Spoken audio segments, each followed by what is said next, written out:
कल्पना कीजिए एक ऐसा समय जब अंतरिक्ष में जाना केवल सरकारों और अरबों डॉलर के बजट वाली एजेंसियों के बस की बात थी। दुनिया मानती थी कि एक निजी कंपनी कभी रॉकेट नहीं बना सकती, लेकिन एक व्यक्ति था जिसने इस सोच को चुनौती दी। एक ऐसा इंसान जिसने सपनों में सिर्फ पृथ्वी को नहीं बल्कि मंगल ग्रह को देखा। उसके पास न कोई अंतरिक्ष एजेंसी थी, न वर्षों का रॉकेट अनुभव। उसके पास था सिर्फ एक सपना और उस सपने को सच करने का जुनून। 3 बार लगातार असफलता, अरबों रुपए का नुकसान, दुनिया भर का आलोचना और दिवालिया होने का खतरा, फिर भी उसने हार नहीं मानी और आज उसकी कंपनी दुनिया की सबसे शक्तिशाली अंतरिक्ष कंपनियों में गिनी जाती है। यह कहानी एक ऐसे सपने की जिसने अंतरिक्ष उद्योग को हमेशा के लिए बदल दिया। यह कहानी है एलन मस्क और स्पेस एक्स की। आइए जानते हैं स्पेस एक्स की शुरुआत कैसे हुई और कैसे एक असंभव सपना इतिहास बन गया।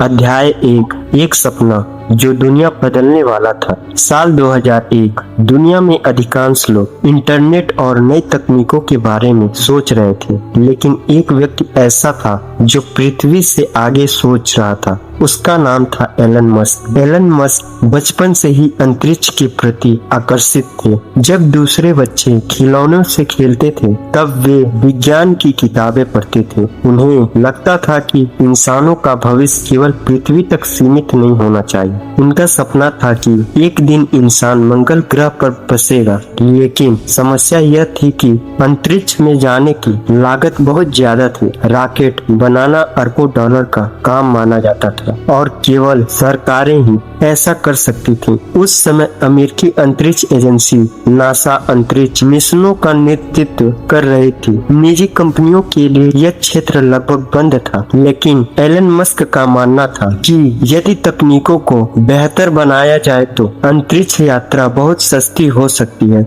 अध्याय 2, रूस की यात्रा। साल 2002 में एलन मस्क ने एक अनोखा विचार बनाया। उन्होंने सोचा कि अगर पुराने रॉकेट खरीद लिए जाए तो कम लागत में मंगल मिशन शुरू किया जा सकता है। इस विचार के साथ वे रूस पहुंचे। रूस के पास पुराने सोवियत रॉकेट थे। एलन मस्क ने उन्हें खरीदने की कोशिश की, लेकिन जब उन्होंने कीमत पूछी तो उन्हें बेहद निराशा हुई। रॉकेट की कीमत उनकी अपेक्षा से कई गुना अधिक थी। कुछ रिपोर्टों के अनुसार रूस के अधिकारियों ने उनकी बात को गंभीरता से नहीं लिया और उनका मजाक भी उड़ाया। वापसी की फ्लाइट में एलन मस्क चुप बैठे रहे। वे सोच रहे थे, अगर मैं रॉकेट खरीद नहीं सकता तो क्यों न खुद ही बना लूं।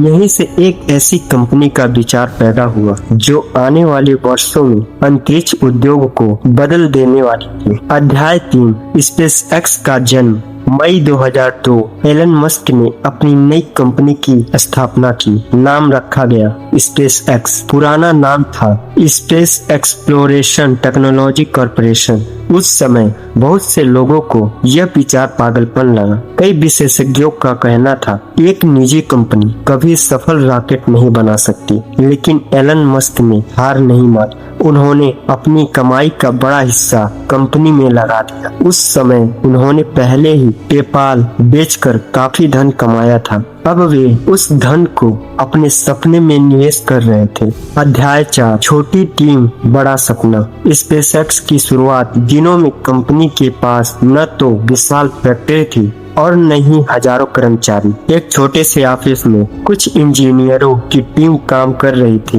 वे दिन रात एक ही लक्ष्य पर काम करते थे, ऐसा रॉकेट बनाना जो कम लागत में अंतरिक्ष तक पहुंच सके। टीम के सामने कई चुनौतियां थीं। रॉकेट इंजन बनाना आसान नहीं था। कई बार परीक्षण असफल होते, मशीनें टूट जाती, डिजाइन फेल हो जाती, लेकिन टीम लगातार सीखती रही। अध्याय 5, पहला रॉकेट फाल्कन 1। कई वर्षों की मेहनत के बाद स्पेसएक्स ने एक अपना पहला रॉकेट तैयार किया। नाम था फैल्कन 1। यह एक छोटा रॉकेट था, लेकिन इसका महत्व बहुत बड़ा था क्योंकि यह पूरी तरह निजी कंपनी द्वारा बनाया गया था। साल 2006 में पहली लॉन्चिंग की तैयारी हुई। सभी की निगाहें स्पेसएक्स पर थी। काउंटडाउन शुरू हुआ। रॉकेट आसमान में उठा। कुछ क्षणों के लिए सब ठीक लगा, फिर अचानक तकनीकी समस्या आ गई। रॉकेट विफल हो गया, मिशन असफल रहा। अध्याय 6, पहली असफलता। रॉकेट के गिरते ही पूरी टीम निराश हो गई।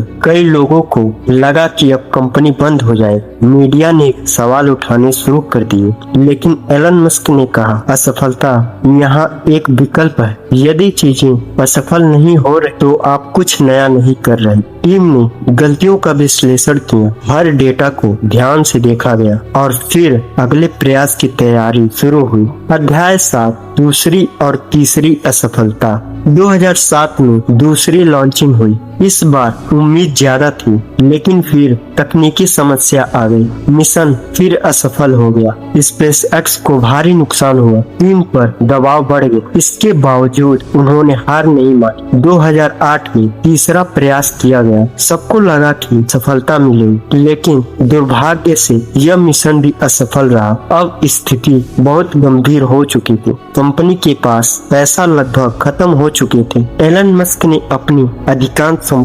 संपत्ति निवेश कर दी थी। यदि अगला मिशन भी असफल होता तो स्पेसएक्स शायद हमेशा के लिए बंद हो जाती। अध्याय 8, आखिरी मौका। साल 2008 यह स्पेसएक्स के इतिहास का सबसे महत्वपूर्ण क्षण था। कंपनी के पास केवल एक अंतिम अवसर बचा था। पूरी टीम दिन रात काम कर रही थी। सभी जानते थे या तो असफलता मिलेगी या कंपनी खत्म हो जाएगी। लॉन्च का दिन आया, सभी लोग चिंतित थे। काउंटडाउन शुरू हुआ। 10, 9, 8। रॉकेट ने उड़ान भरी। इस बार सब कुछ ठीक चल रहा था। मिनट गुजरते गए और फिर वह क्षण आया जिसका वर्षों से इंतजार था। फाल्कन 1 सफलतापूर्वक पृथ्वी की कक्षा में पहुंच गया। पूरा कंट्रोल रूम खुशी से झूम उठा। कुछ लोगों की आंखों में आंसू थे। स्पेसएक्स ने इतिहास रच दिया था।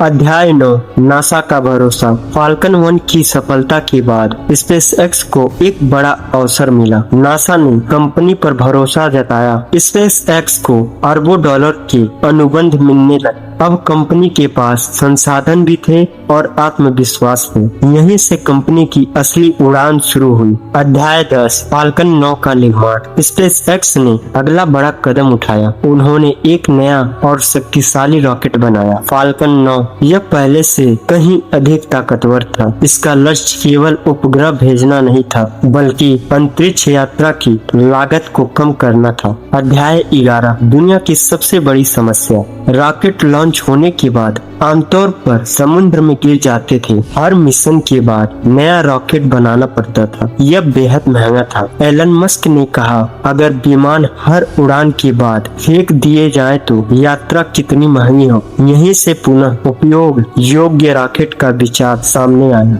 अध्याय 12, असंभव को संभव बनाना। कई विशेषज्ञों ने कहा कि उड़ान के बाद रॉकेट को वापस उतारना लगभग असंभव है, लेकिन स्पेसएक्स ने कोशिश जारी रखी। कई परीक्षण हुए, कई बार रॉकेट समुद्र में गिर गया, कई बार विस्फोट हुआ, लेकिन हर असफलता से सीख मिलती गई। अध्याय 13, ऐतिहासिक लैंडिंग। दिसंबर 2015 दुनिया की निगाहें स्पेसएक्स पर थी। फाल्कन 9 अंतरिक्ष में गया। मिशन पूरा हुआ। अब सबकी नजरें उसके पहले चरण पर थी। रॉकेट वापस पृथ्वी की ओर आ रहा था। धीरे धीरे वह लैंडिंग पैड के पास पहुंचा और फिर वह सीधा खड़ा होकर सफलतापूर्वक उतर गया। दुनिया हैरान रह गई। यह अंतरिक्ष उद्योग में एक क्रांति थी। अध्याय 14, इंसानों को अंतरिक्ष में भेजना।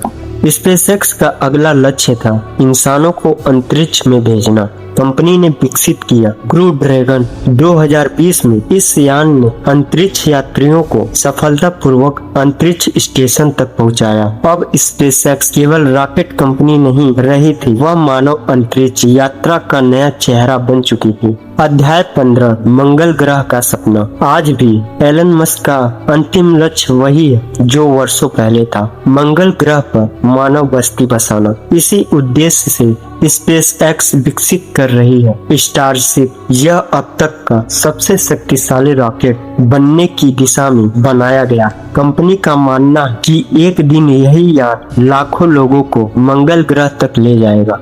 निष्कर्ष, स्पेस एक्स की कहानी केवल रॉकेटों की कहानी नहीं है। यह विश्वास, साहस, असफलताओं से सीखने और बड़े सपने देखने की कहानी है। एक व्यक्ति ने सपना देखा, लोगों ने उसका मजाक उड़ाया। 3 बार लगातार असफलता मिली, पैसे खत्म होने की कगार आ गई, लेकिन उसने हार नहीं मानी और उसी दृढ़ संकल्प ने एक छोटी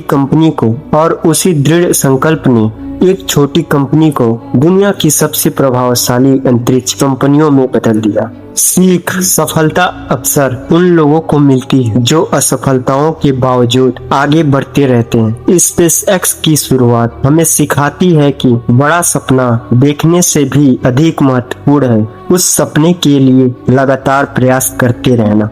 अगर आपको यह कहानी पसंद आई हो तो वीडियो को लाइक करें, चैनल को सब्सक्राइब करें और बेल आइकन को जरूर दबाएं ताकि ऐसी ही प्रेरणादायक और ज्ञानवर्धक कहानियां आप तक सबसे पहले पहुंचती रहे। आपका एक छोटा सा सपोर्ट हमें और बेहतर कंटेंट बनाने के लिए प्रेरित करती है। धन्यवाद। मिलते हैं अगली शानदार कहानी में।